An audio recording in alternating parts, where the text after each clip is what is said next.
નમસ્કાર દર્શક મિત્રો, હું છું રૂપલ લુણીચિયા. સંપૂર્ણ ન્યૂઝમાં આપનું સ્વાગત છે.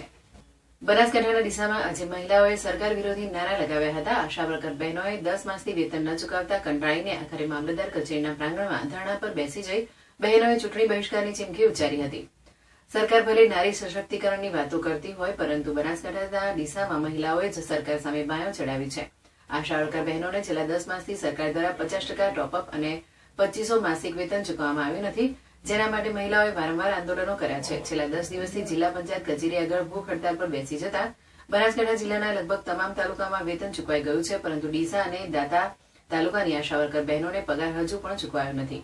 ગામડે ગામડે ફરી આરોગ્યની સેવાઓ ઘર ઘર પહોંચાડતી મહિલાઓને સમયસર પગાર ન મળતા તેમની હાલત કફોડી બની રહી છે. ત્યારે આજે ડીસા તાલુકાની તમામ આશા વર્કર મહિલાઓને પાલનપુર મામલતદાર કચેરીના પાર્કિંગના શેડમાં ધરણા પર બેસી ગઈ હતી.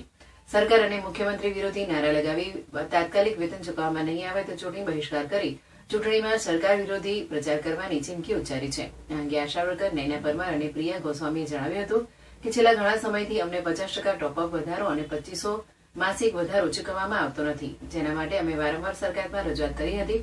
તેમ છતાં પણ અત્યારે ડીસામાં આશા વર્કર બહેનોને વેતન ચૂકવાયું નથી. ત્યારે સરકાર આશા વર્કર બહેનોને તાત્કાલિક વેતન ચૂકવે, લઘુત્તમ વેતન શરૂ કરે, ઇન્સેન્ટિવ પ્રથા બંધ કરે અને બહેનોને કાયમી કરે તેવી માંગણી. અને જો સરકાર અમારી માંગણી નહીં સાંભળે તો અમે ચૂંટણીનો બહિષ્કાર કરીશું અને ચૂંટણીમાં સરકાર વિરોધી પ્રચાર કરીશું.